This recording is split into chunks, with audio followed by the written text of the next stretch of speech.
Hello everyone and welcome to my channel. Alright, today the message is, in the words of Denzel Washington, at your highest moment, be careful. That's when the devil comes for you. Right? So, my breakdown is going to basically consist of what that means. What that means for you as a individual, how to transmute that energy and protect yourself. It's your highest moment, because at your highest moment the devil does come for you. He comes for you, any and every time that he can, any which way, no matter how dirty it is. The devil will swim through sewage to get to you.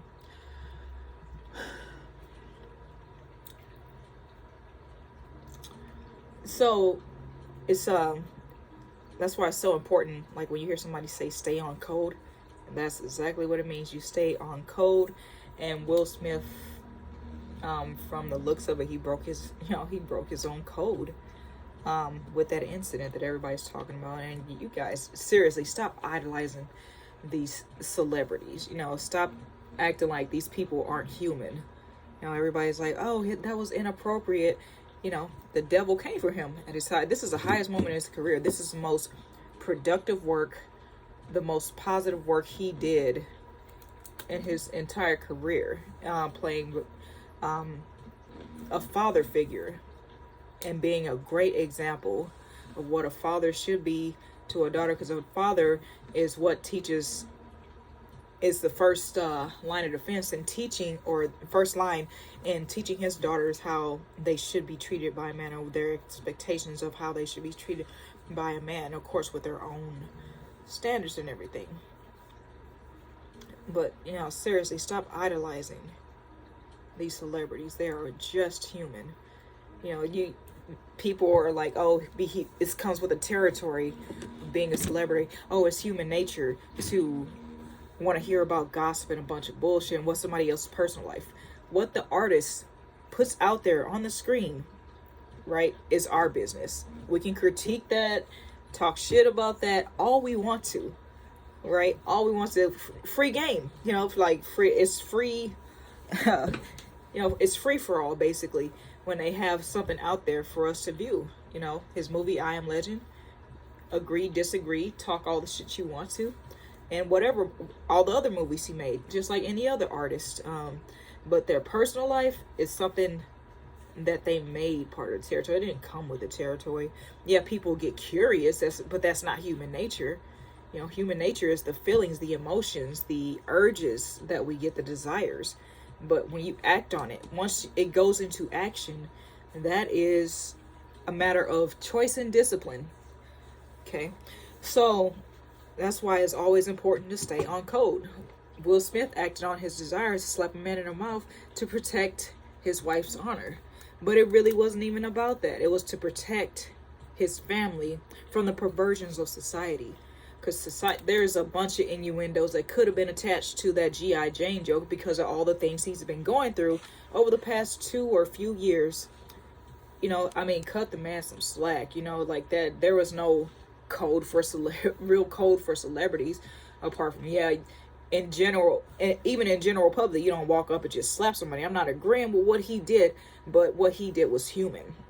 And I'm not okay. Let's not go there and say, oh, you're associating violence with human nature. No, but if you run your mouth about somebody's personal life instead of their works, it's like it's personal now. So it's kind of like you need to, I feel like, and from my perspective, you can't run your mouth about somebody's personal life and expect not to get slapped in the mouth. It's kind of like a any day now type thing. It's like, and I'm not condoning that behavior, but everybody reacts differently to different situations. Everybody, when you apply pressure, they respond differently and they can handle different amounts of pressure. Will Smith had a lot of pressure on him. His whole career was based on non-violence, no negativity. He was even branded the most corny motherfucker, the corniest person in Hollywood or walking the planet, just off of him just being a nice guy. And people love labels. Now he's all this, that, and the third. Despite all of his works, being positive. He didn't say curse words, or not the really vulgar ones. He wasn't violent up until now, and everybody wants to attach themselves to that. The devil attached himself to the highest point in Will Smith's career, and he fell short. So now the highest point of his career is going to be overshadowed by him slapping somebody who, Chris Rock is an intelligent guy. Like, he could have talked about anything. Like, he's a comedian. Comedians tend to be intelligent, and there's so many things that are just better to talk about than somebody else's business. It's just like, and if you have to base your conversation, and give validation for people based on somebody else's business, based on talking about other people, you're not as witty, intelligent, funny, or interesting, or whatever you're trying to appeal to the people by. You're not that. In fact, you've proven otherwise by having to attach yourself and your energy to another person to achieve that goal, or achieve that reaction or mindset from another person. You have proved that you're the exact opposite. The fact that you feel like you have to do that, because there's so many other things that we could be talking about on this planet, but we choose to talk about somebody else's business. We're supposed to be an evolved species. We got this thing up here that it's supposed to be so superior. It's what separates us from the animals. But are we really separate from the animals? Because it's just like, people are, man, they're just dick riding dysfunction, basically. That's all people are doing right now, saying, oh no, that's not appropriate. You should know as a celebrity that's what comes. No, nosy motherfuckers should never come with the territory of anything, apart from they should be nosy about that person's works, not about what they do behind the scenes, unless it's hurting somebody. I understand if he was a pedophile or something. I understand, like, if there were, children coming out of nowhere, okay, question it. That's his battle to fight. But for something to happen so public, and it just spilled out, basically, from the overflow of the abuse, the mental abuse this man has been taking over the past few years, with the innuendos, people saying crazy shit to his face that if he was a regular dude on the streets, they just know they wouldn't. Like, probably some nonsense, like Tupac would have shot him or whatever, blah blah blah. It's just like, no, man, like, it ain't your business. It's not our business. Our business is the shit they put on the screen, or the shit they put out for us that we pay for. I mean, okay, you think you're getting your money's worth looking through somebody else's business, but in the same time, in the same breath that you're looking at somebody else's business and pointing fingers, you could be working on your own shit. So it's like, you have your energy attached to, and people are so invested in other people's downfalls and miseries, and it's embarrassing. It's very shameful. And you mean to tell me that the majority of people, don't have the intellect to have conversations about building? And there's a saying, great minds discuss ideas, mediocre minds discuss events, and small minds discuss other people and their business. So, and everybody's always talking about, oh, there's these quotes out, be the change you want to see. So is this the change you want to see? The man has no history, until that moment, he had no history of any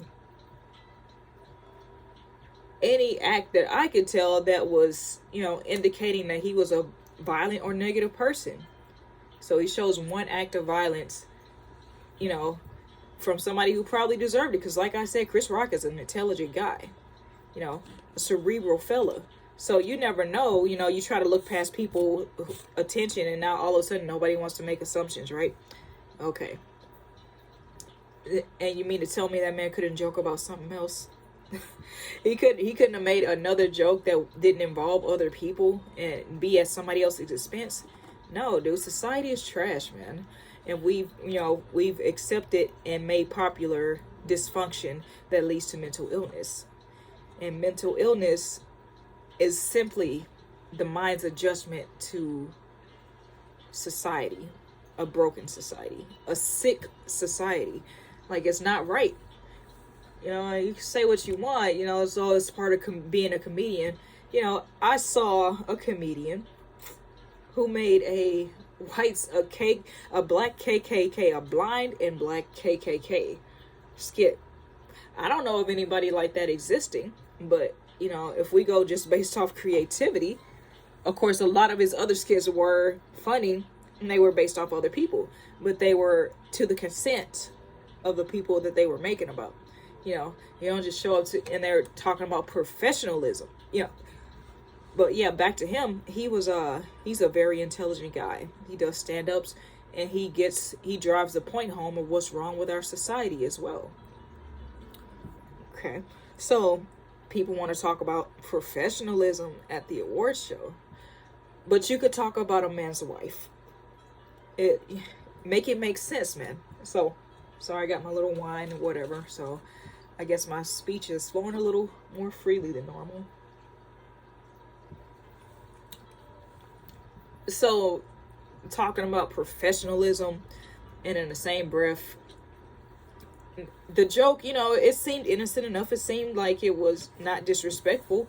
But like I said, he's going after somebody who has been through the most. Did they put it out on camera, the Red Table Talk? Yes, they did. They definitely did, but it was with the best intentions. It was the intention of healing. But motherfuckers are so perverse that it is becoming a tool of destruction for their marriage. For them. You know, it's like society is so perverse. Society is so perverse, you know, and they take the most innocent thing, the most well-intended thing, and turn it into something so cynical and so demonic that it's not, you know, anything society has in its hands, it takes it and uses it as a tool of destruction. That's how perverse our society is. So, you know, like I said, human nature is the urge, the feelings, the desires. When you put it into action as a matter of your character and your decisions, you know, and it shows what kind of person you really are, that you would engage in somebody else's business. You know, it's just like, if you play a sport and, you know, you're not per se getting paid for it or whatever, you do volunteer work, nobody's digging into your personal business. But once you start getting paid for it, it's like, you know, they say money is the root of all evil, but it's the love of it. That is for sure. It's like, oh no, see, I paid money for the movies, I support this actors, this, that, and the third. I want my money's worth, so I want to know what's going on in their personal life. That is trash. Because you're paying for the movies, you're paying for the experience in the movies, you're paying for the fucking popcorn, the candy, the slushies or ices, whatever you're calling them, the mini bars at the movie theater, and nothing else. You know, that's the price of the movie. That's the price of admission. You know, but the price of admission does not include that person's personal business. Stay out of it. You know, and then, like I said, the time you spend on their business is time you could be spending on your own. And it's not right. And this man is 53 years old, and this is the first time we've seen him act out. He's been keeping it. He's been good. He's been like excellent, superb at keeping his composure and remaining a stellar figure, you know, of a black man. You know, it's like he's already got all this, you know, these things like kind of anchoring him. I'm not going to say working against him, but anchoring him. And then people went as far as to say, oh, he set black people back 100 years. Across the scale, disrespect is disrespect, man. It don't matter what the race is. Now, you talked about this man's wife at the award show. And yeah, of course, if he didn't slap him, nobody would have known that, or a lot less people. Now, let's take that back. I mean, it would have spread a lot slower that she has alopecia. And it's something she can't help. You know, to make fun of somebody who can't help is now an insult. It's not just good-natured fun. So, but you just never know what a person's going through. So that's why you keep your hands off, your mouth off, you know, people in general, like individuals. Joke about the problems in society. Joke about your own experiences. Joke about your own shit. Instead of sitting there, trying to make a bag off somebody else's expense. It's trash. Straight trash. So when the devil attaches itself to the highest moment, that is your lower self. That is all your doubts, your fears, your angers. That everything that kept you stagnant will come for you and attack you in that one single moment and attach itself to the best possible moment in your life. You got to stay on code. All of us are capable of falling short. Every last one of us. So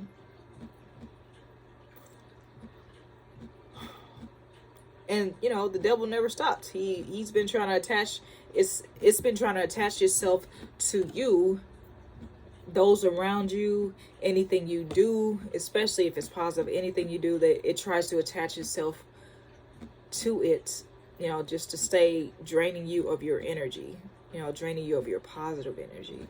So, oh man.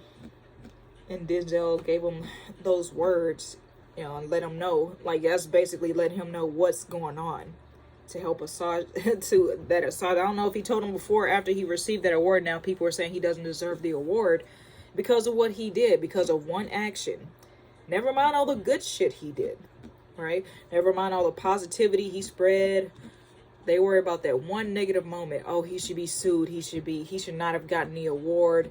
La, la, la. Like, run your mouth. But this man has no history. And we sat there and watched this man have a breakdown. And everybody's making memes about the shit. Okay, all good fun. It's public. Whatever. What can you do? But when you start digging into it, what he put on the Red Table Talk was for, them to discuss. Of course, people making jokes about it, but people started digging further into his personal life. What they put out there is what they put out there. Leave that other shit alone. Stop digging and take the shit that they put out there at face value. Like I said, they ain't hurting anybody, except for old dude who they said was probably mentally ill or something. Whatever. That's their business. They put it on Red Table Talk. It became the public's business because people wanted something to watch. Cool. But then people want to take things further, like, oh, I wonder what else. Like, it's not our business because they didn't put the shit out there, unless, and meanwhile, we got people in churches molesting little boys, molesting fucking children. We got uncles raping daughters. We ain't talking about that. We want to talk about, one single slap took black people back another 100 years. So how about your nasty ass uncle, right? How about that motherfucker that's touching on your daughter, and y'all continue to have him at the family reunions. Let's talk about that. Since you want to talk about some personal business, like, somebody else's personal business who has no association with you whatsoever apart from you wash their shit, instead of a motherfucker that's right up under your nose. Right there in your face, smiling at every barbecue. Let's talk about that shit. Just fix your own fucking problems. You talk about the splinter in somebody else's eye, but you got a whole log in yours. You got a fucking dam in your eye. But you're looking at the splinter in somebody else's.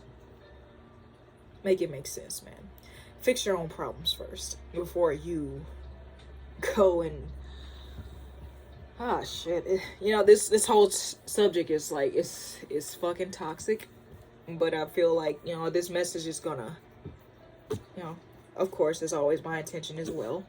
It's good. And it's to open some eyes and get people to, look at different perspectives. But it's like, I'm trying not to get heated here.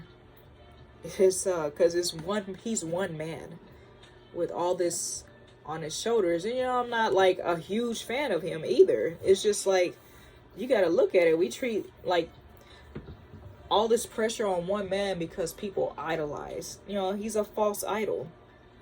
For people who are taking this shit to heart. Like, you don't need to idolize these people.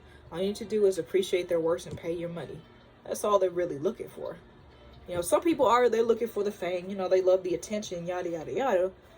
But it's the positive attention, it's the praise, you know. But either give them that or give them nothing. So, oh, he needs to be held accountable.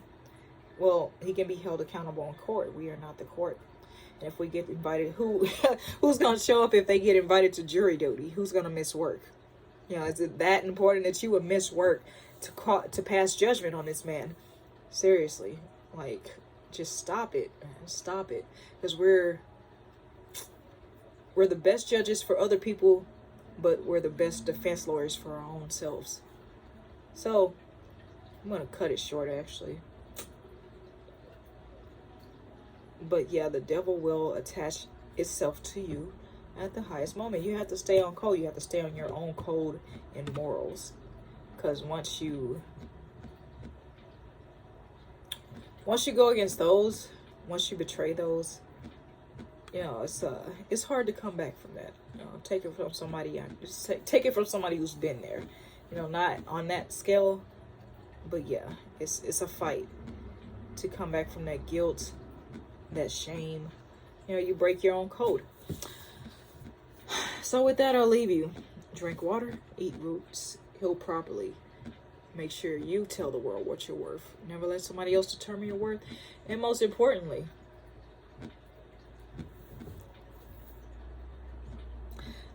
life is too short to mind other people's business, to mind someone else's business. So it's best that you mind your own. Peace.